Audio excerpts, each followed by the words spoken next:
Hello, Vol Nation. Welcome to another episode of Believe in Tennessee Football. I'm your host, as always, Kyler Curbison with Reed Bacon. Coming off a loss to Pitt, heart-wrencher. But we're breaking down. We're going to look at some of the negatives, some of the positives that happened, where we really see this team headed, and what can we do versus Tennessee Tech to move in the right direction. So great podcast, and let's jump into it. Tie the game. Snap. The kick is in the air, and the kick this time is no, sir-ree. No, sir-ree. Final score, Tennessee 20, Florida 17. Pandemonium reigns. Loads up, fires long for the end zone. The pass is going to be caught. Tennessee wins! By Tennessee, Jawan Jennings. Jennings makes the catch in the end zone on the Hail Mary. Down at the 35, to the 40, to the 45, to the 50, to the 45, to the 40, to the 35, 30, 25, 20, 15, 10, 5. What did he do? All he did was score. Joey Pitt, touchdown on play number 1. All right, so before we jump into the podcast, got to shout out our presenting sponsor, as always, betonline.ag. You know it. I've said it every podcast. It's the place to go for any of your betting on any sport, anything out there. They got all the news, the stats, the odds that you were looking for. Heck, they got stuff on gold medal things that are going on in the Olympics, baseball that's in full swing, golf, everything. So if you're looking to bet on anything, that's the place to go. So you sign up online or use your mobile device and get a 50% welcome bonus on your first deposit. So that's betonline.ag. So before the next tip-off, face-off, or pitch, head on over to betonline.ag today. BetOnline, your online sportsbook experts. All right, got to shout out a new sponsor. Balance 7. So it is a pH balancing alkaline supplement that just helps boost your energy, helps keep you hydrated, all that kind of stuff. It's something that you can really use when you're working out, when you're trying to get healthy. So it's perfect. It's awesome. So cool thing is we've got a promotion running with Balance 7 right now, where if you go to their website, balance7.com, and use the code BELIEVE, BLEAV, at checkout, you'll receive a free 4-ounce bottle of My Smooth Skin with any purchase of Balance 7 products. That product retails for $13.99, so I'd say it's worth it. Again, head to balance7.com and use the code BELIEVE, BLEAV, at checkout and get in on the promotion. I know I will.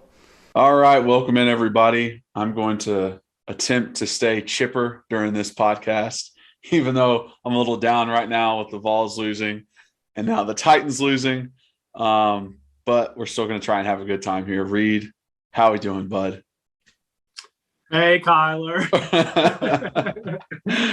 Hey, I'm doing well. As watching on YouTube, you can see I got my nice Titans hoodie. Just bought this about 2 weeks ago. Yeah. Very, very comfortable. Very awesome. Too bad the team sucked it up today. Yes. So,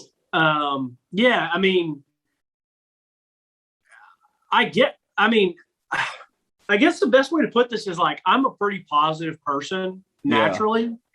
I'm a pretty positive person naturally, but I also you would maybe argue that I can be a little bit negative, even though I just try to call it how I see it. I think you, when it comes to the Vols, are definitely more optimistic, like blind optimistic. I guess. Yeah. And I'm like, no, bro, here's really, when we were arguing about Pruitt and all this different stuff last year, and you bleed so much orange, which I do too, but I try to be a realist. But saying all that, losing yesterday just sucked. But I feel so good about the program, and all I can do is trust my eyes, and all I can do is go off. I've seen 2 weeks of this team, and we're going to dive into it today. We're going to talk about offense, defense, and we're going to talk a little bit about the rest of the SEC and kind of how it pertains to the Vols. And then we're going to talk real briefly about Tennessee Tech and basically what we just need to see from the Vols. But I still feel really good about this coaching staff. I really do. We're 1-1, and I would rather be 2-0, but it's very hard for me not to be optimistic about the future. So. Yeah. They always say, when you're watching film, it's never as bad as you think. It's never as good as you think. So, I mean, like going back, there were times, first reaction to the game, watching it live is like, God, we have so many penalties. We have, so many turnovers, and like, this is just not good at all. But then watching it again, there were penalties where it's a pass interference that the ball is 15 yards past the wide receiver, where it's like, we shouldn't have gotten that pass interference. There's the personal foul on Cade, and I'd rather say whoa than sick him. I mean, he's just trying to dump a dude again. So like, it's not great, but it's better than the alternative. Had a false start with Cade, like trying to get the play call, and he clapped, and then Darnell moved on the other side. And I think there was another one that it was just like some of the penalties. Like the Banks, where he tackled the dude and suplexed him. Like, yes, that is a penalty. I think it's dumb that it's a penalty, because what else is he supposed to do at that moment? That's what I was about to say too, is like, and it really made me mad later in the game. And for you folks that maybe were at the game and didn't watch it, the announcers, well, first off, besides trying to have to hear how Kenny Pickett and Peyton Manning are supposedly like basically best friends. You guys, you would have thought Kenny Pickett was like Peyton's son that no one knew about. I mean, like, get it? We don't care. Like, awesome. We heard it. They literally said it 4 times, I think, where it was like, he did the right thing. He put his name in the hat. He came back like, all right, great. He wasn't that good. Like, he wasn't good enough to get drafted high. I still don't think he's a very NFL type prospect quarterback. He's a good college quarterback for sure, but like, I don't care about all that. That was so annoying and so just repetitive and dumb. But anyways, the announcers were saying, like, when Theo Jackson did it, one of the announcers was like, that's not how you're taught to tackle. And I was like, sir, you have never played football in your entire life. I was like, I was taught, you keep when you're coming up, you put your head to the side, use your shoulder, come in, and you wrap up. And if you can grab them back there behind the legs or behind the knees and dump them, like, take them to the ground. Yeah, lift them up off the ground. That way they can't move anywhere. It's just. I mean, for me as a little guy, yeah, and he said that, and so like and the thing about the Banks one, like you said, like, if you're tackling someone and they're moving, you're kind of this, like, what are you just trying to do? Fall down? Like, no, if you pick them up, like. So I get it. It's one of those just frustrating rules of football, and I get it. Like, just don't do it. Just basically hold him, or like try to fall down with him. Obviously he doesn't want to have a break tackle, but the Theo Jackson one really pissed me off because he came in, he stuck, he wrapped him up behind the thighs and drove him into the ground. Like, they did take it away. They like called the penalty and then were like, no penalty. Right. I know. Yeah, because they realized like, oh, that was dumb to call. And then also like the freaking returned field goal and 2 penalties offsetting after a change of possession, like, where in the rule book is it go back to the offense? Like, it happened after the change of possession. Like, everything else that would have. You're talking about when Theo returned the kick. Yes, with everything else after the change of possession. It's not like if there's a block in the back on a punt return, they don't re-punt. They put they put the 10, 15, whatever it is, yards on the return of the punt. That's exactly what it was. It is a return kick. So there shouldn't be this go back and re-kick crap, and then they pin us deep. Oh, that's right. Yeah, I don't know why that was. I'm not sure why that was. That was tough to see because I knew he was going to have a chance to house call that, which he did. I thought that was dumb for Pitt to even allow us to have that opportunity. And Jeremy Banks has just got to be smarter about that. Like, you got to know if you're there, just stop. Just put your hands up. Like, literally just let Theo Jackson run around you, because that could have been a big play in the game. But yeah, some of the penalties were just really, really frustrating. And the announcing was really frustrating too. I mean, the refs overall in general did a horrible job with those penalties, just stupid stuff like that rule with the change of possession. And then also like that first down by Hendon. I mean, it was apparent, like obvious that he got the first down, and to not give it to him was just absolutely ridiculous. But I'm not sure. And I don't know if Heupel said anything after the game why he didn't try challenge. Yeah, I didn't hear anything about it. Did you? Well, I didn't hear anything about it. I was thinking in the moment he only had one more timeout, and that was probably why he didn't want to challenge, because he knew, I don't have that much time on the clock. We are down. Like, I'm going to need that timeout later, most likely. Ended up not needing it because we threw a pick. But I think that's probably why he didn't want to do it. I think if he had 2 timeouts, he would have done it. Yeah. Because that's what's going through my mind as a coach. Right. I'm like, crap, like I don't want to waste this timeout if like these refs are just going to screw me anyways. Right. And, have confidence in yourself that you can get 4th and 1. Now, the play call, I don't know about. It's always the hindsight 2020, because I was watching it on TV and I see the first down. I'm like, all right, first down. And then I see the marker and I'm like, wait, what? It's 4th and inches, 4th and 1. Like, how was that not a first down? It was a blatant first down. And I'm like, it's all right. We're going to get the first. Like, who cares? Just, hey, it's a yard. Let's get it. If you can win this, like, you should be able to get a yard to win the game. And then they make a hell of a play. And I'm like, oh, hell, it's because they screwed us on 3rd down. You know what I mean? It's like hindsight 2020. And it's just like,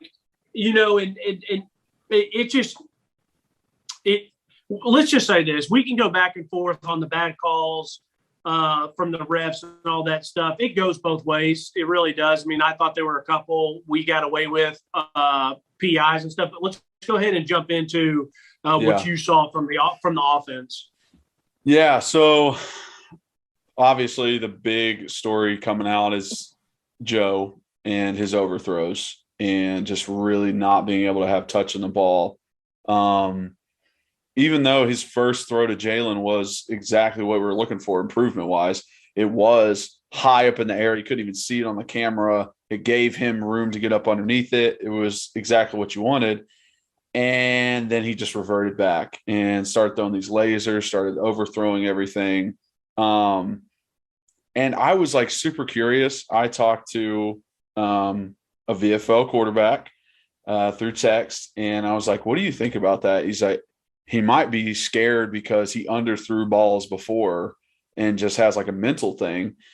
And so I like looked back at like Michigan stuff, and they, fans, I was like reading like the boards, and, fans are complaining about the same thing. Like, he can't throw a deep ball well. He can throw anything under 15 yards. But once it gets past that, it's all over the place. It's inaccurate.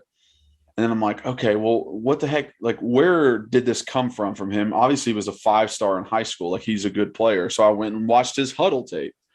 And something had to have happened at Michigan to mess up the way he throws the ball. Because his huddle tape, there wasn't a deep ball on there that was like the ones he throws now. Not a single one. All of them had loft. All of them took a long time to get there. There weren't bullets. So I'm like, you did this your senior year of high school and did it great. You had great deep balls. You were letting your wide receivers run underneath it. And now all of a sudden you're overthrowing everybody. You're throwing it on a laser on a rope. And like, I don't know who got in your ear and said, hey, this is the way you're supposed to throw it. Some quarterback coach, some, coach at Michigan, some camp that you went to. But like, that's not it. Like, you need touch on the ball.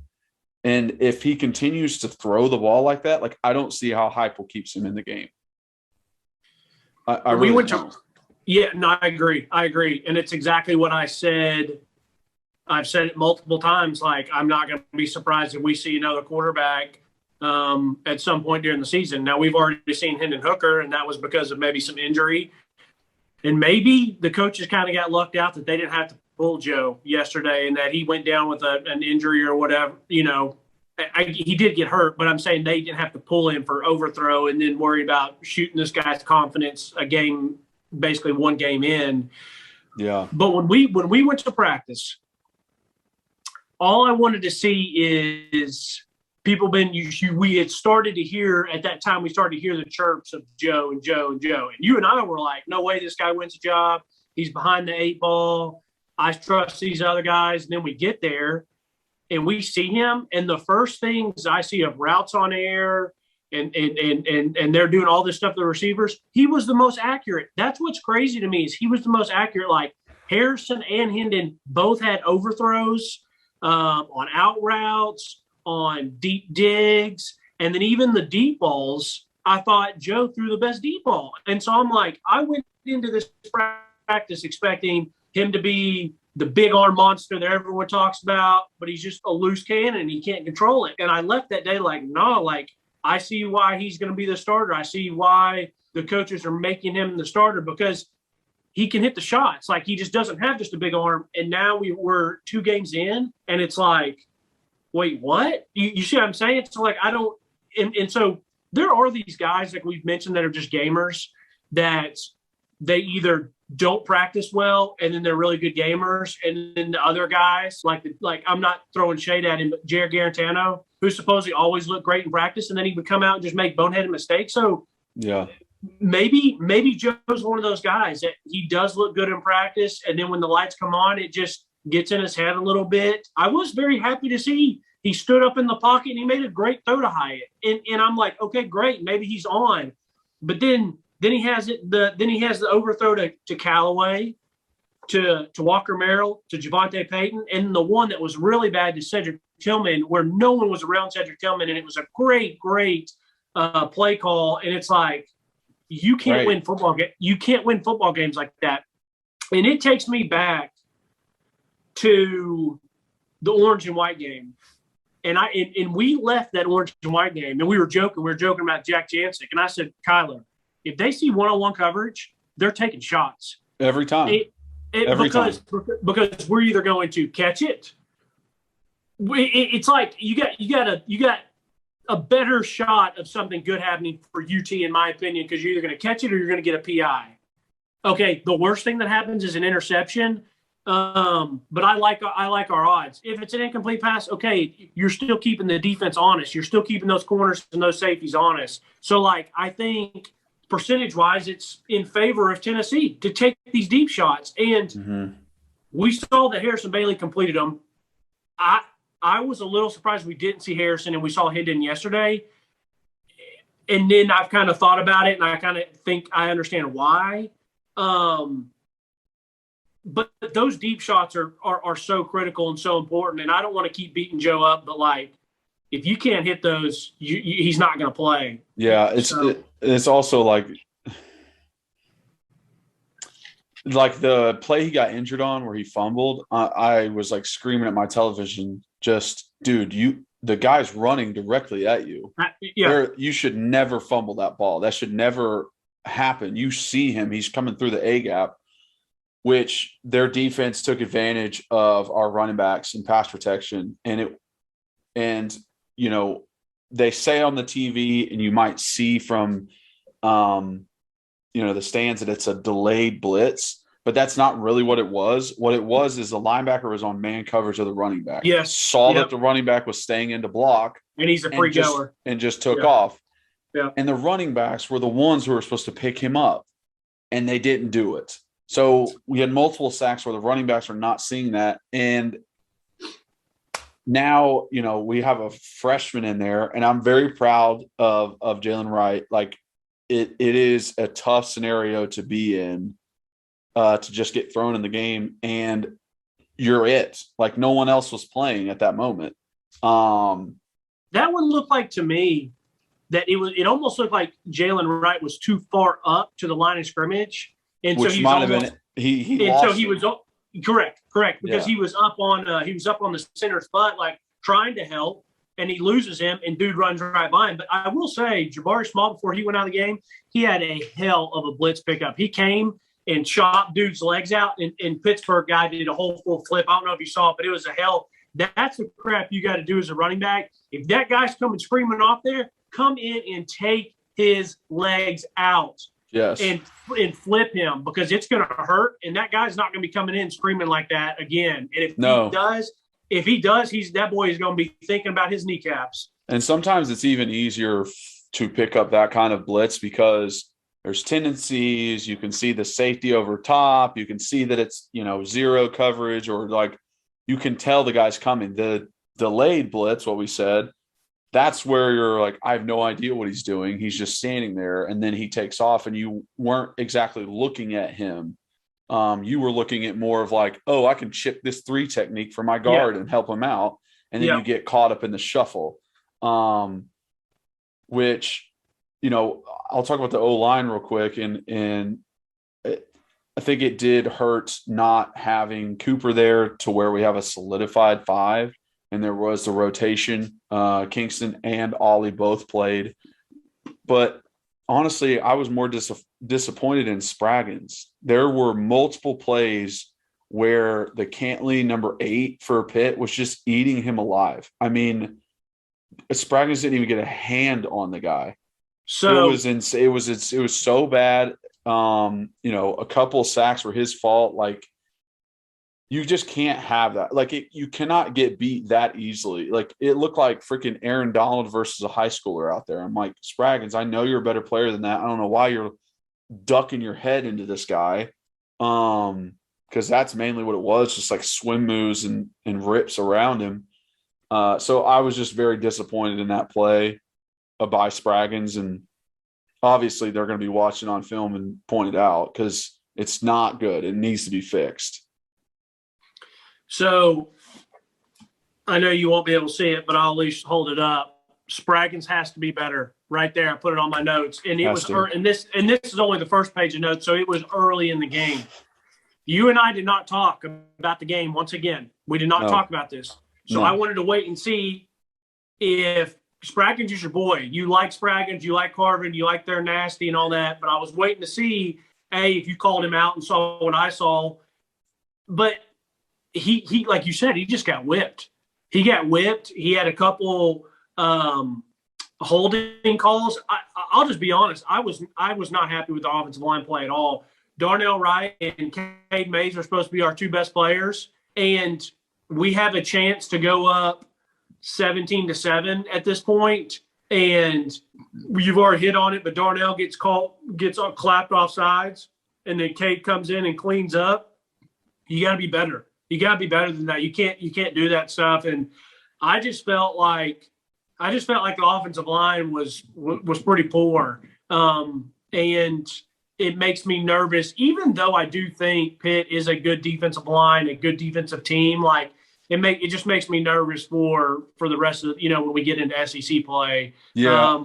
I mean, and I do think having Cade back will help. Yeah, having Cooper back will definitely help. But it was talked about before the game, like Pitt's front 7, that's the strength of their defense. Like, they're going to get after it. Like, that's what the good part of their defense is. So it's like, oh, okay, like, going to have to lean on the offensive line.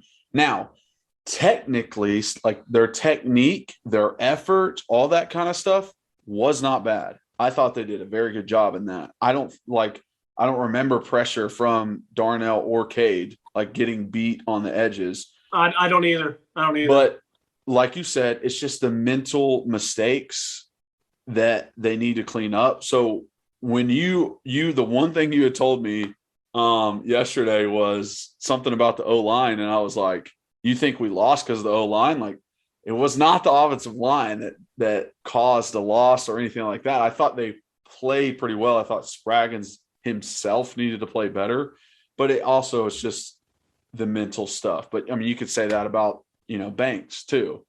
He had 2 huge penalties that, were really bad for us. But overall, I thought we fought the entire game on offense, which was great to see. We were, It didn't feel the same like the second quarter of Bowling Green last week, where it's just like, oh, we're dull, like we can't do anything. Like, dude, that pop pass over the middle, fake draw by the quarterback, pop it over. They ran it once with Joe, and he hit Fant for a nice first down on 3rd and long. Then they ran it with Hendon, and he hit Jacob Warren for a touchdown. I absolutely love that play because it is so simple. It's so easy to run, and it catches that defense off guard so easily because you have runs that do the exact same action. Like we had just done both those QB draws with Joe when he took off for 50 and Hendon. Yeah, exactly. So I absolutely love that play. I thought it was such a great drawn up thing. I love that, Heupel's not afraid to run the same plays again. Like he doesn't get like discouraged by, a play happening and getting away from it. Like Joe missed Princeton on that wide open throw, but then he ran it with Hendon, and Hendon hit Jacob and got him down inside the 5. So it's like, okay, we're gonna like these plays can work. You just have to, execute. So it's not always, the X's and O's. Sometimes it's the Jimmies and the Joes. So they need to do a little bit better of execution. And another thing about Joe is his running. We talked about it last week, how it kind of seemed robotic. He only ran a few times. He had that big, long run where, no one was near him. But another one, I was just like watching him do it. And I'm like, he's slowing down to try and juke a guy out. The way he needs to run is like Derrick Henry. You'll never see Derrick Henry see a guy one-on-one with him and slow down and try and juke him out. Like he's not LaShawn McCoy. What he does is he runs straight ahead and just moves over a foot once he gets close enough to the guy. So instead of the full force of that guy's shoulder into him, he gets the guy's arm, and then he can run through that. He's not worried about it. That's the same thing that Joe needs to do. If Joe continues to play, if he's our starter, if he, plays for us, I have no idea what that's going to look like. He needs to understand how to use his strengths to, like his size, his literal strength of his arm and a stiff arm. Like he needs to understand how to do that to his best ability, because this slowing down and trying to juke and all that stuff, that's not you. That's Hendon. Hendon can do that. Hendon can spin. Hendon can juke. But you got to run through a dude, run through arm tackle, stiff arm. But yeah, just, get on my soapbox real quick. First off, it's tough bringing up the Titans because we looked horrendous in all facets of the game today. That offensive line, that offensive line looked horrendous. Derek didn't even get a chance to really get out and run. But we got to give credit where credit's due. And I will say, from last week into this week, I did see Joe take off like I asked him to one time. On that 50-yarder, he put his foot in the ground and he left. Mm-hmm. And he was a little bit faster than I expected. So that's what I was personally wanting to see. Like, when you make the decision to go, you take off and go. And he did. So I don't want to beat up on the kid too much. Yeah, there was one later where I know you were talking about he slowed down and kind of tried to stiff arm a guy or juke or whatever. Hey, it's fine. I still thought he was productive when he ran the ball. Yeah. I also thought Joe did a good job of stepping up in the pocket again and keeping his eyes downfield. So for my knock on him, it's just the overthrows. We all know that. I don't think that we lost the game because of the offensive line. I know we texted last night and you thought that's what I was saying, and you said hold it, save it for the podcast. I just am worried about them moving forward. I do not think we lost the game because of them. Me, for offensively, before I maybe give you some actual more maybe actual plays and players and stuff like that. Mm-hmm. The reason I still feel so comfortable after this is because we lost yesterday, but Josh Heupel, I just trust my eyes, and it is a thing of beauty to watch that man call offense. It really, really is. I did not feel that good about just an offensive game plan since when I know he gets a lot of bad rap, and people will probably say DeBoer. Do you like Mike, or you like Coach DeBoer? But when Coach DeBoer schemed up that Florida game that you guys lost your senior year and that Bama game you lost your senior year, both those games, heartbreakers, but I thought those offensive game plans were awesome. And I feel even better than I did then because Heupel's our head coach. I love so much about that guy. I love that he doesn't get frazzled on the sideline. He just calls. Oh my gosh, it's insane. It's insane. Yeah, I didn't see emotion out of him at all. Even on the bad penalties, they put the camera on him and he's just okay. Right. How different is that than Butch and just red and Pruitt. And they run over to the refs and start screaming their heads off. Like it's so much different where Heupel's just like, yeah, like you know what you did wrong. I'm very disappointed at you, and I'm going to bring it up in film in team meetings in front of everybody. But you know what you did wrong. So as I've said this on the podcast, if I've gotten older as a player, ex-player, I just love those coaches that are just calm, cool, and collective. Like you said, they're going to tell you. And as a player, I didn't need a coach to undress me. No one was harder on me than me. Facts. No one. So, like, I don't need you to undress me and embarrass me and just ruin my confidence. I need you to – let's have a conversation about it. Now, you can still have some of those guys, some of those coaches on staff. You can still have your Rodney Garners. You can still have your Coach Eckler, which I know he's fiery. I don't know if he's necessarily will undress somebody, but you can still have your fiery coaches. But I love Heupel. When you see him, he doesn't get too up. He doesn't get too down. It's like when he, as a quarterback, he's that even kill. And he probably knows because he has to call play calls and he has to stay in and doesn't want to get too emotional. But, like, I just feel so comfortable with him on the sideline. Honestly, we've talked about him a couple times already. Titans look terrible today. But I trust Coach Vrabel. Like, so when my Titans take a fat L on a Sunday, I'm like, yeah, that sucks. But, like, I trust we'll be back next week. Mm-hmm. You know what I mean? And, like, we're only 2 games in, and we're 1-1, and I already feel that with Heupel. I really do. I know everyone's entitled to their opinion, but I wish people will just give him a chance and hopefully see what I see. Like, the guy out there is going up against a team that has 9 gajillion super seniors. Their quarterback played well. He was 24-36 with 285 yards throwing and 2 TDs. He did a good job on the ground. So they have the better quarterback. They have the older team. Their defense is good.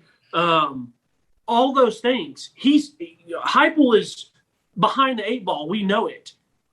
30 transfers. He had, by the end of the game, his starting 2 running backs out, a defensive end that didn't get to play, his starting quarterback out, starting center out. It's just like there was a lot of stuff that went wrong. No. We could not catch a break. We didn't have Byron Young. Like, we didn't have some pieces on this team. And this guy still gave us a chance to win the game. Yep. But like I said, because of his play calling, I think he's a wizard at play calling. You brought it up earlier. I love that this man doesn't overthink it. If something works good, go back to it. Why not? If you find something, and he does stuff where he builds stuff off each other. He did the QB draw. Another thing I loved, being balanced is so important offensively. And this man knows he had a really hard time running the ball with his running backs because Pittsburgh was doing a really good job at the line of scrimmage, and their linebackers were doing a really good job shooting gaps. Mm-hmm.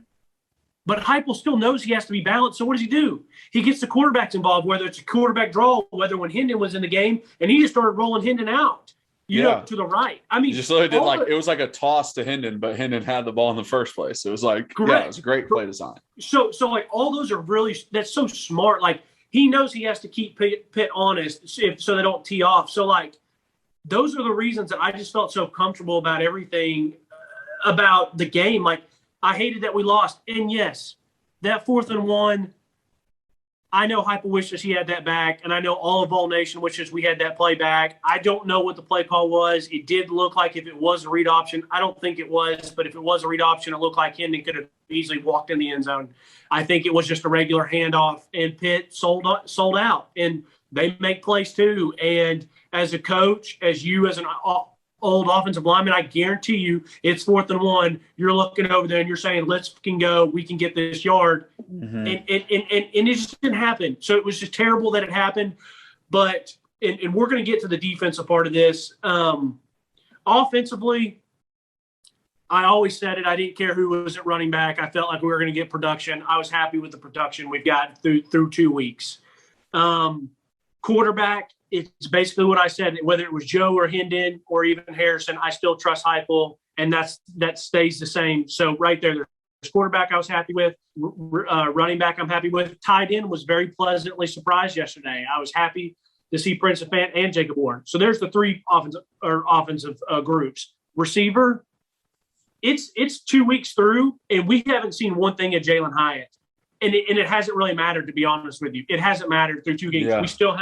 We still have Tillman, Jones, Peyton, which he had a lot of balls thrown to, and then Callaway just took off. I mean, that was a great block by Cedric Tillman on that. Mm-hmm. And it was a great play by Callaway just to go and just see you later. You can't teach speed.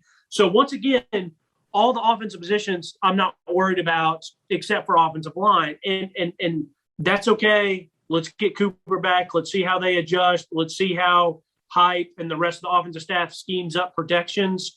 But I just can't wait to see how we progress through the season. And I really can't wait to see if Hype can freaking recruit, man, and get some dogs on offense. He's going to be an absolute machine. And in this college football, you have to score to win games. Yeah. And I trust him. I trust him to put points on the board, even when he is completely behind the eight ball, talent-wise, injury-wise, or whatever. Yeah, it kind of sucks because, like, both the players that we called out as, like, players to watch was Cooper and Jalen, and they both, like, aren't even playing. Mostly, like, Jalen gets hurt, like, on that first big throw, so it's just par for the course. But, yes, the depth at wide receiver is amazing. And, like, another thing that I wanted to point out is there were times when Hendon was in and I thought maybe the play calling was a little too complicated or razzle-dazzle. Like, I don't like Hendon rolling to the left and he's right-handed. Like, I just think that's dumb. And the two times we did it, one was almost a fumble. It was an incompleted pass, but he threw it to the guy's hand. And then the other one was a fumble where the guy just took it off of him. So, like, I love Heupel and what he called, but, like, just those little plays, like, that's not what you need. What you need is that bubble screen off to the side and then let your playmakers make plays. Like Callaway. Well, yeah, but let Kyler, him take off and go score a touchdown. Yeah, but bro, every play call is not perfect. I know that, but do not have a right-handed quarterback roll left who just got in the game. And the first time he did it, he almost gave up a fumble. I said earlier, like, I like the fact that he likes to call the plays again. He thinks they're going to work. And, like, I understand that you want to roll to the field because that's where you have more room and he has more room to run and all that kind of stuff.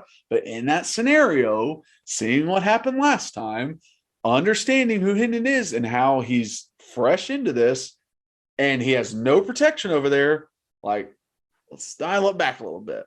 Let's do a play action and dump it over the middle like that. I don't know. That's just how I feel in that moment. Like if I was out there playing, I wouldn't feel like that would work and be a great play.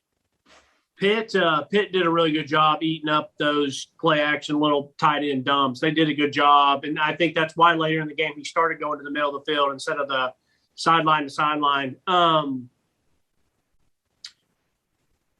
Overall, though, I'd love to have the 4th and 1 back, even though it really technically didn't matter because our defense did a hell of a job and got the ball back, and Hendon just makes a poor throw. But I mean, offensively for me, I don't really have anything else to add to it besides the fact that you get this quarterback thing figured out and you get some of the offensive line figured out, and I feel great about were we are this first year. People got to remember, like, this is still his first year, and I know we want to win, but we were not favored to win that game. That is a good team that we just competed with. Like, let's continue. Let's see how it goes. Yep. Like, season's not over yet. There's still some other games that we have out there to play. Yeah, and before we move on to defense, I do want to shout out Coach Eckler and the special teams because they played amazing on Saturday. Yep. Absolutely amazing. The blocked kick, he told the announcers before the game started, he's like, watch for the first punt. We're about to block it. Like, literally told them. He saw it on film.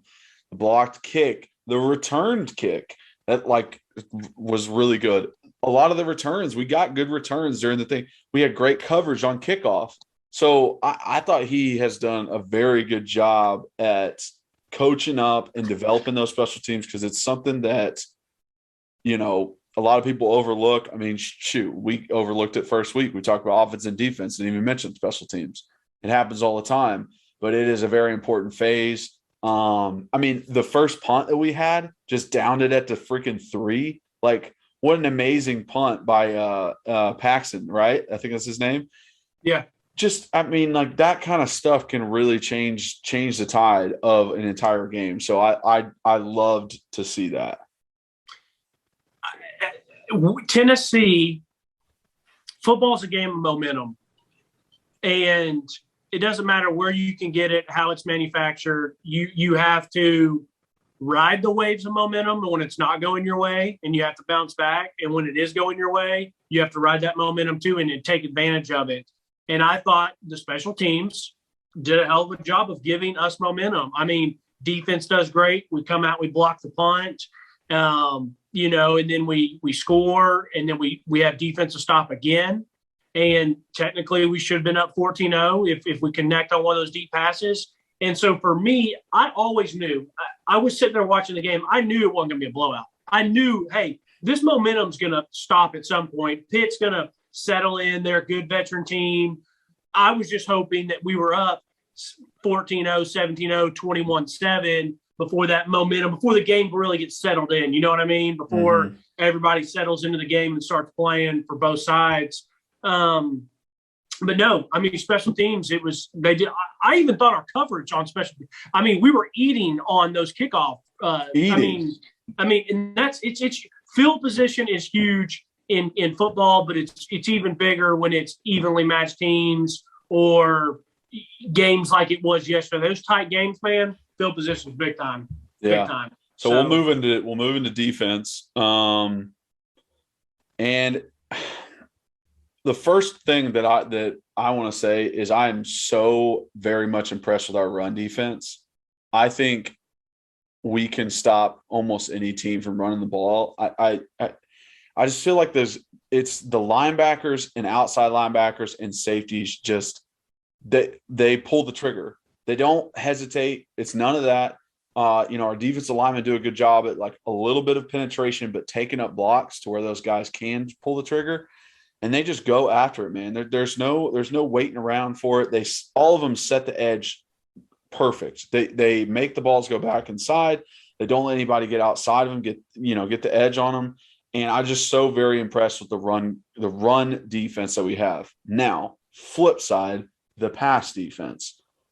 This is a combination of things where it might be miscommunication on the back ends. I saw a few times where like guys turned and looked at each other like, what are you doing? Could also just be no pressure from the front four where, quarterback has all the time in the world. And then, there's those plays where he starts rolling out and starts running, and then it's a free for all. It's like, this has nothing to do with what your coverage was. It has everything to do with how quick you can react and start running with the guy as he breaks off his own route. But what I did like, there wasn't any huge plays. It wasn't any like deep balls or, we're just like 10, 15 yards past our corners, which is something that you wanted to look at and wanted to see is like what happens on those deep balls. The deepest one I remember is like the one that it was like a jump ball and Burrell wasn't able to get it out of that guy's hand, which I'm like, dude, like 50-50 ball, you had great coverage, like got to get your hand in there. But I mean, honestly, like big plays. The other one was like, I think it was like a slant to one of their wide receivers and then literally just got lucky because one of their own offensive linemen ran into the back of him. And that made our guys miss on the tackle. And then he got another 20, 25 yards. So that in and of it's like, I did not like that, guys were open. Pickett was eating on third down, but I didn't feel like there was those enormous, huge, big plays that happened. Once again, I'm positive, and it's not because I'm just trying to do this or manufacture positivity or whatever. If I didn't like what I saw, I would tell everybody. But I love what I've seen through this defense through 2 weeks. The fact that these guys bowed their necks like they did on all these short fields and only gave up field goals, kept this team in it, kept fighting. Those two drives before half where it was short field and it was just field goal was incredible. Incredible. Now, you played offensive line. You played defense too in high school, but I've always been a defensive guy at heart. I love defense. It makes me just feel so much pride and happiness, especially when my teams, the Titans or the Vols or Catholic or whatever, they do it. But hell, I could be watching any football game that I don't care about, and if I watch good defense, it just gets me juiced. When people are flying around and people are swarming to the ball and giving effort, and I remember a defense coordinator, one of my favorite coaches, Coach Gorm, told me one time, he said, use it as an opportunity when your offense gives you the ball up and you only got, they're on the 18-yard line. They're basically already in the end zone. That's a freaking opportunity. You can ask any of my friends. There's nothing that gets me more jacked than a goal line stand. There's nothing, you know what I mean? And the fact that our defense bowed up like that and gave us a shot is incredible. Now, first off, Tyler Barron has really impressed me this season. I'm not a hater. I thought he would be good. I did not think he would be this good through 2 weeks. I did not think that he would be making the splash plays that he's been making, okay? So I thought going into the year that he would be very good and steady Eddie for us, but I did not expect this. Theo Jackson, this is some of the best football I've been seen played from a nickel corner. Theo Jackson is the best player on our team, by far. The best player. So, as we all remember, I loved Rashawn Golden. I loved Cam Sutton. Both of those guys were third-round draft picks in the NFL. They did not play better than what Theo Jackson's playing right now. It's just he is on another level. And that is a fun position to play. That is actually one of the more fun positions to play because you do get to be so active in run support, blitz pickups. You don't have to be usually on the outside guard and use the best receiver or whatever. You can almost just kind of freelance. And I know you don't get to freelance, but you get what I'm saying. You get to be more inside the action, more opportunities. The guy's been playing incredible. So Theo, Tyler Barron. I'm going to tell you someone else who's impressed me. Is Matthew Butler. Once again, I'm not a hater like with Tyler Barron, but going into this season, I did not expect much, and I was like, Matthew Butler seems like he'll be pretty good. He seems kind of like that rah-rah guy who's going to be a good leader, but is he really going to produce on the field? Meaning, like, will he really make that much of an impact, or will he just be kind of one of these guys that talks a little bit more about being a big I'm not explaining that well, but it kind of makes sense. Like, I felt like he'd be that senior in high school. It's like, come on, guys, we got to do good, and he makes like 1 or 2 plays a game. But no, Matthew Butler has been awesome, and I know everyone loves Elijah Simmons. I love Elijah Simmons, but he gets overshadowed. Matthew Butler gets pushed almost every freaking time I see it, and that guy's energy and how hard he runs the ball is infectious, and I love it. I mean, so those 3 guys I had to go ahead and just say 2 weeks in, they keep making plays. I think this is a perfect example of our defense. It's 3rd and 9 on Pitt's like second offensive possession, and they throw a shallow route. It's like a deep shallow or a little drag route. Yep. And in the past 3 to 4 years, 5 years, first down for sure. Yes. And I saw that yesterday. The guy even made a guy miss a tackle. He made a missed tackle, but there were so many people there. That guy, after making one of our guys miss, he didn't get another yard. No. And I sat back and I saw that, and I said, that's impressive. I said that 3rd and 9 for the past 5 years would have, whether it was Butch or Pruitt, I said that would have been a first down. And I said.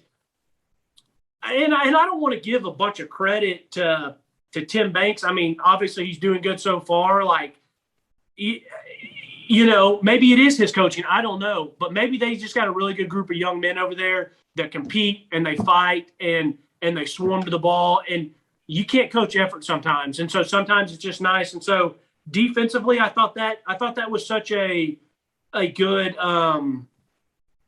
I thought it was just a good metaphor and a good representation of how we've been playing this year. Yeah. For me, going through some of the other notes besides talking about Barron and Theo and Matthew Butler, I thought Mitchell and Banks both did a really nice job on some run plays. I thought they bring great energy to the defense. They're good leaders. I felt like they shoot the gaps really well. Once again, I thought they tackled well. I thought the whole defense tackled pretty well. I thought the open field tackling is incredible. Yes. We have not seen open field tackling like that in the past 5 years. Like you were saying, never have I seen that. Like I don't remember a real missed tackle that was like one-on-one and the guy just straight up missed him.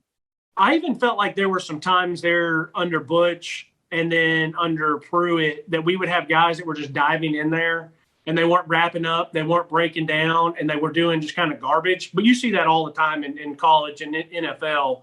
But I just love that we're breaking down and making those tackles. Another thing on defensively too is the rotation at linebackers. It's very impressive. When I played linebacker in high school, I would have hated to be pulled in and out because I would have felt like I'd never gotten the flow of the game. But it seems like these four do a really good job together because I don't see Banks and Mitchell when they come back in like they're disinterested or they're not still fully in the game. And when I see Page and Beasley, I'm impressed with those guys. I think they do a good job. Like one of the things that I've really noticed about the two of them is when they're in their pass coverage, they do a really good job of the linebackers of turning their head and finding and getting depth. A lot of linebackers get in a bad habit where they'll take their read steps and then they kind of just like float there. And they'll stare at the quarterback's eyes. Yeah. Yes. And the quarterbacks are like, okay, great. I'm going to throw it right behind you. These guys get really good depth. They find receivers around them, and then they do a really good job of breaking on balls, bringing a pop when they get there. It's really impressive to me that those four guys can rotate and still be as effective as they are when they rotate. Because I know, like I said, when I used to play, that would have pissed me off and it would have thrown me out of the game, meaning like I felt like I would have never gotten into flow. And just as a competitor, you don't want to be brought out of the game. So I've been really impressed with those guys. Now, secondary-wise, that I guess it was the second touchdown. That's just good coaching. You brought up that we saw something on film and we got a block punt. Pitt saw something on film that knew, hey, these guys are aggressive. And like I told you last podcast, I said, we're aggressive and Pitt's going to use that against us. And they did. And that's when they scored on the double pass because they throw out there. And if you see it, we had three guys bum rushing up there to break down, make the tackles. And then it left the backside safety because Trayvon Flowers came up. So it left Tank on the backside to try to get across to cover, and he just couldn't. So it's a good job by the Pitt coaches, and they used that aggression against us. But I was still happy with how our corners played and how our secondary played. I thought that one PI that Trayvon Flowers got, that was kind of BS because you already said it was over his head. It wasn't catchable. But I thought they competed really well. I thought they were in good position. I thought if someone did make a catch on them, they did a pretty good job making tackles. I thought, like you said, Warren Burrell was in great position. The guy that was a hell of a catch by the guy for Pitt. Mm-hmm. So everything I've seen defensively, I've been very, very happy and impressed with. And there's with the lack of overall. Stop. I don't want to say the lack of overall talent because that's a knock on these guys. But just like maybe we'll say the lack of depth or whatever. Like I think these guys have played really, really well. And another thing is I saw on Twitter, and then I saw the announcers talking about like this Heupel offense is getting going so fast, and these guys are just gassed by the second quarter.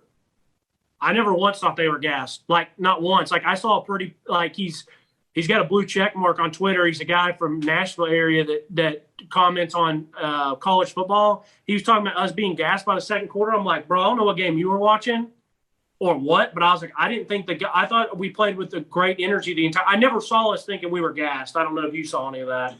No, I didn't necessarily see that. And some of the points you're making, like, yes, I do agree that they play with effort, they play with heart. They're not giving up on plays. They are good in certain techniques, but it's still they let up 41 points. Like it's still like there has to be something better.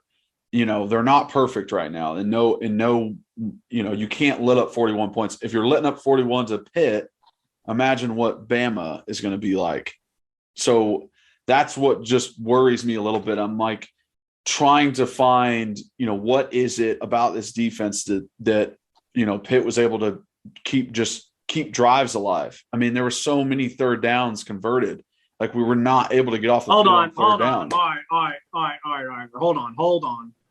First off, Kyler, you got to remember who this defense is coming into this. You got to remember what our eyes saw at spring practice.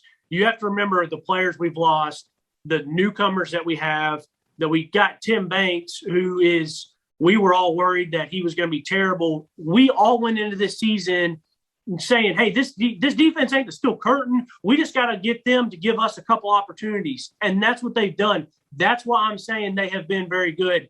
And first off, you just said it earlier, they blowed their necks up on a lot of short fields, okay? We gave a bad fumble. We gave them a lot of bad situations. And we don't have 4 and 5 stars at linebacker, a bunch of dogs. Like, we don't have that yet. So for who they are and what they are and what we thought they were going into the season, they are good. Like, and first off, you were talking about all the first downs.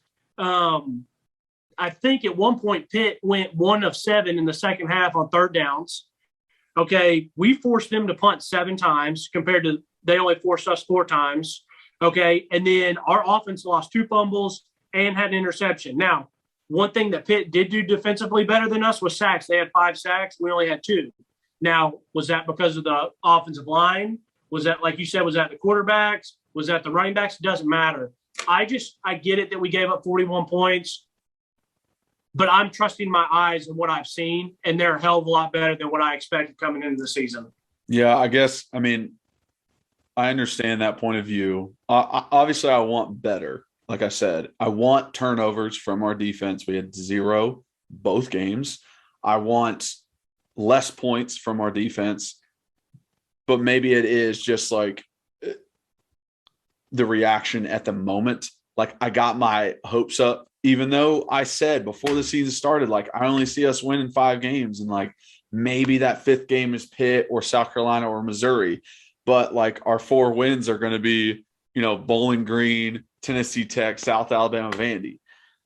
And, now I get 1 week into it and I'm like, dude, we should be so much better than this. What's happening? So I don't know.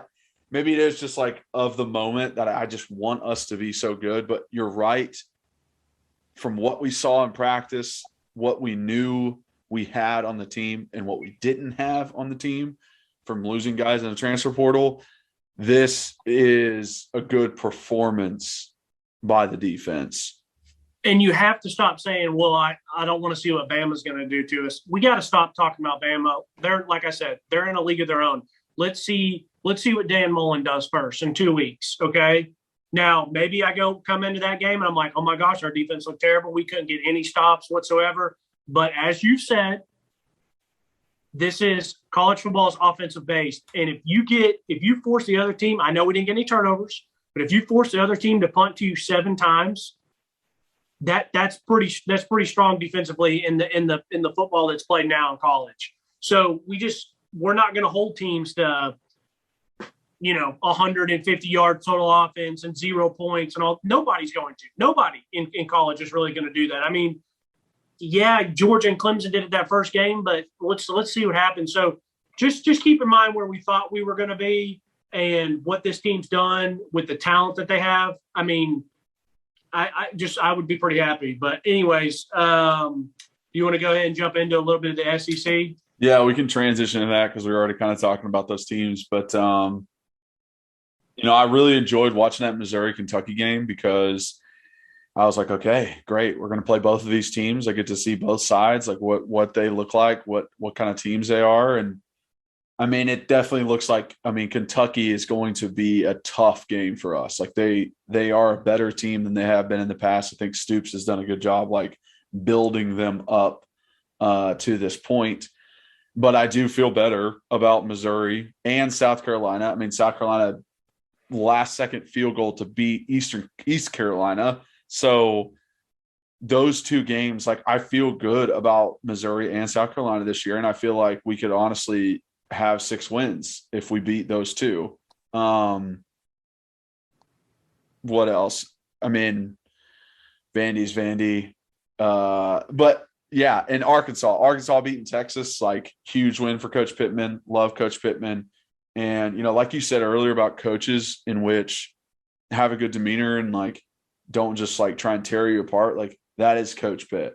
Like he will never scream, yell, MFU, any of that. He's the guy to say like, okay, I'm just disappointed in you that you did this. And it hits harder that way. So whenever he did get the head coaching job there, I was like, I know they're about to be good because he's just that kind of dude. And he's a hell of a recruiter too. So I watched a little bit of that game and I loved what Sam Pittman said at halftime. And let me put a disclaimer in there too. I'm not saying that you have to be even kill and that you have to be like Heupel to be a good coach or you have to be a screamer. I said this on one of the other podcasts, like if you're a screamer and you're fiery and that's what you do, like Nick Saban will chew anybody out. I mean, he chews his own coaches out. So obviously, in my opinion, he's the greatest coach or greatest college coach, definitely in my generation. So I'm not saying I'm not saying one's better than the other. I'm not saying that. Personally, I do like how Heupel is, and I do love how Sam Pittman is. When they interviewed him going into half, he said, listen, we got the best defense coordinator in the nation, which Barry Odom is a hell of a defense coordinator to have. I actually do think Arkansas has 2 of the best coordinators you can have with Barry Odom and then our Briles as their offense coordinator. But I like that Sam's like, hey, this is what we did well. And this is what I'm happy to see. And he let his coaches coach. And he said, this is the adjustment we're going to make on the coming back out. And we're going to go from there. So I'm happy for Arkansas. I think he did a good job. I am happy as hell we don't have to play them. I'm so happy we don't have to play them. Kentucky, I still think they're in a better spot than us. I think they're a better team than us. The one thing that makes me have some hope about beating them is they are very one-dimensional. Yes. So that makes me feel okay. And I do think Missouri is going to be a toss-up game with us. I think if we beat Missouri, that's a good win for us. I thought Missouri looked fine. And then, like you said, Vandy's garbage. So let's make sure to take care of business on them. But this is a huge week, and I'm so happy that Florida has to play Bama before they play us. Will it make that big of a difference? Probably not, but I'm happy as hell that it's someone else and not us because I was so sick and tired of always playing these big games and then having to go play Bama. Or, like getting beat up by Bama one week and then the next week we have to go to South Carolina and South Carolina just got done playing, Tennessee Tech. So I'm happy, and we'll see how Florida does. But that's really it for me from the rest of the SEC. I watched a little bit of stuff, but, I mean, Auburn, Alabama, Florida, Georgia, like they all play cupcake teams. So they all just blew them out. So it's like some of those games you're not really like paying attention to. Bingo. So, I mean, that's part of it. Like, I don't give a crap if Alabama beats Mercer. Like, who gives a shit? Yeah. But that is a good point for you to make that they have to go through Alabama first because it was always like we had Alabama, which is our hardest game of the year every year, but we would play Georgia and Florida before them. Correct. So it's just like you're just beat to crap, and then you're playing Bama. And like my senior year, we played Oklahoma, Arkansas, Florida, Georgia, then Bama. And it was like, come on, dude. Like what a freaking gauntlet that was to try and just get through that. But one out after Bama. Okay. There you go. With some respect on my name. Yeah. So, no, I'm happy. We'll see how that is. But, man, I'm so fired up for this Florida game in 2 weeks. For Tennessee Tech, all we want to see is we play a good, clean game. Personally, I would probably like to see some of Harrison Bailey. I don't know if Joe's going to be able to play.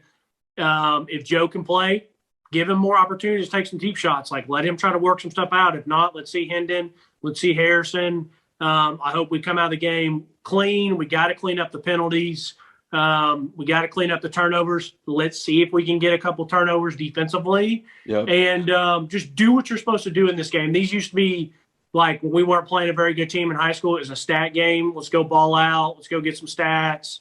Like, let's play how we're supposed to play and just handle business. So that's what they need to do against Tennessee Tech. Yep. Everyone knows that. Yeah, I agree.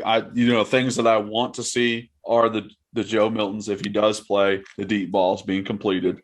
Yeah.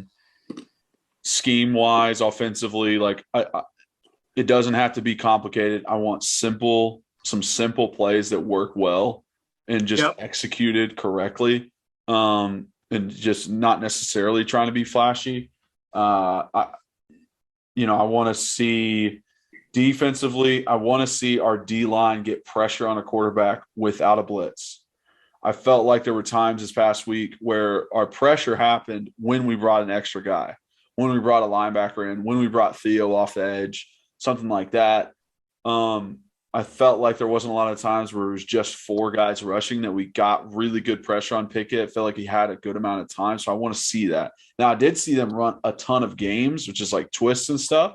So they're trying to get there. I think Byron coming back in is going to make a huge difference. I think if he plays next week, I feel like he'll have at least 2 sacks. Like, he is that talented of a guy, and like we saw his skill level, that if he's one-on-one with a tackle, he's getting a sack. And like turnover, just give me at least 1 turnover. I need to see a turnover, more, lawnmowers pulling at the ball, more punching at the ball, more trying to get picks, all that kind of stuff. I just want to see more turnovers, which I think is a very easy thing to accomplish. So next week, is there, let's pick some guys to watch for on offense and on defense like we usually do. And I'll start on offense. And it's because we talked about it earlier. I'm looking at Spraggins. I'm going to watch him like a damn hawk and see what he has to offer, because if he can't, up his play, then put someone else in. Move some stuff around, slide K down and put Davis in at tackle. That's what's going to have to, you have to continue to succeed. You have to continue to do a good job and not be beat like a drum those times that he was, or you will be replaced. And that's just how it goes. That's just how it goes in sports. So I'm going to be watching Spraggins like crazy this coming week. Offensively, for me, I will go with I just thought about something. Can this is just like a PSA. Can we stop begging for certain players that we haven't seen yet? It takes me back to when I lived in Nashville and I was listening. The Titans had just drafted Derrick Henry, and these fans would call in and be like, "Where's Derrick? Where's Derrick? Where we're going to see him? What we're going to see him?" And you and I used to talk about he's not in the game because of 2 reasons. DeMarco Murray was still playing at a very high level, and Derrick Henry wasn't trusted run blocking. And so I'm so sick. Pass blocking, excuse me. And so I was so sick of that. Now I feel like everyone has this obsession with D. Beckwith. Everyone. I see it on Twitter all the time. They're like, put him in. We got a 6'3", 240-pound running back. He could have gotten 1 yard. Guys, trust the coaches. They saw these guys at practice. Okay, so that's why they think Evans and Small and Wright and even Pierce, who got some, I think, in the first game. Those guys are more trusted. So these coaches are seeing it. We're not seeing it. So why do we think as fans put D. Beckwith in the game? You're not at practice. You're not seeing what they're seeing. So trust them to make that decision. And also, everyone's been clamoring for Morvin Joseph. It's if he's good enough to play, he'll play. But he's not playing right now. So you know what I mean? I'm just PSA. I just thought about that because we're talking about players to watch, and I'm just so sick of these guys just slobbering over to see some of these guys. Guys, if they're good enough, they'll get their chance. For me, offensively, I want to see. I'm gonna say Callaway. We saw that he has the speed. You can't teach speed. And let's see if they use him again to take the top off against Tennessee Tech. See if they give him some other little bubble routes or whatever, or little screen. So I'll say Callaway. And defensively, I'm going to go. I'm going to say Byron Young if he plays. I'm going to say Byron Young if he plays. And if he doesn't play, then I'm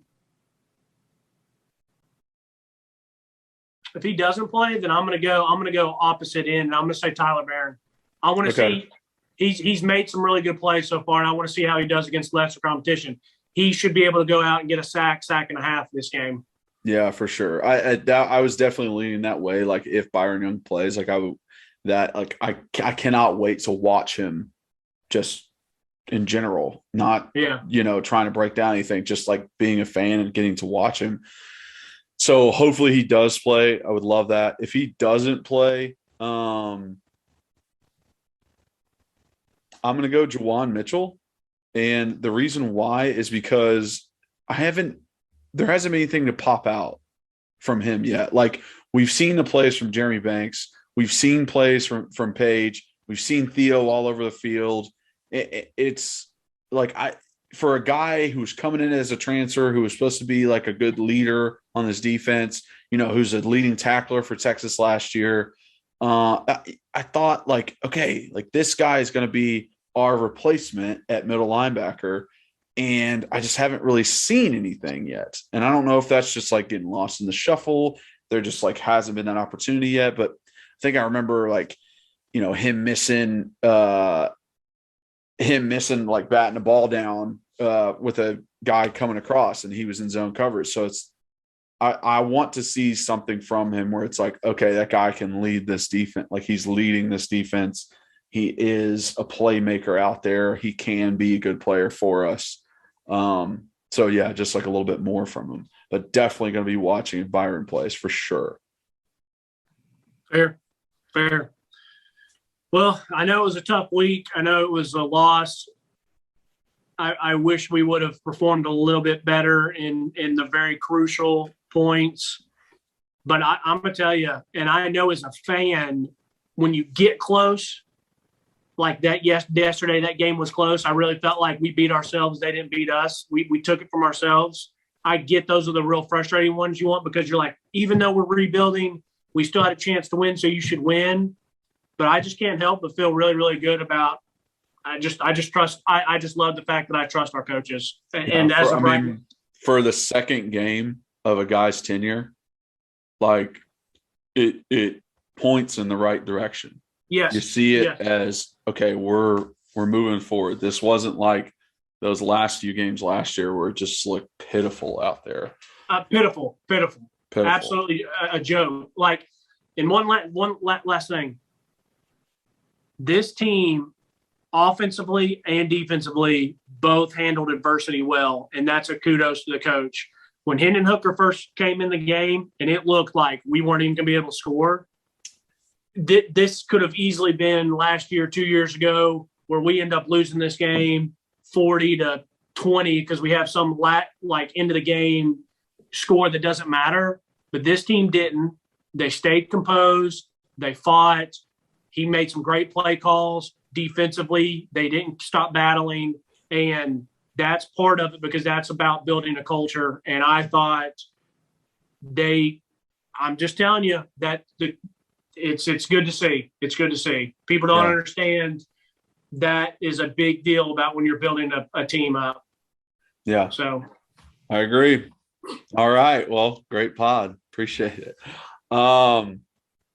So thank you guys for watching, listening. Subscribe, like, comment. I love the comment section. About to hop on there and respond to everybody. Let us know how we're doing. Let us know what you think. Reed loves the jabs at him. I think I saw one person say, if this guy says my notes one more time. Oh, really? Yeah. My notes. Yeah.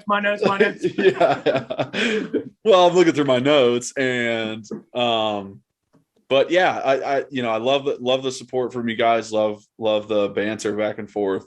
Follow us on social media at Kyler Curbison on Facebook, Instagram, and Twitter. At rbacon26 on Twitter. At Believe in Tennessee on Twitter. And if you want to reach out to us just individually, not necessarily in the comments, we have an email, believein tennesseefootball@gmail.com. and a phone number, 865-322-9232. So, yeah, just let us know on that. And on to the next one, on Tennessee Tech. Super excited. As always, go Vols.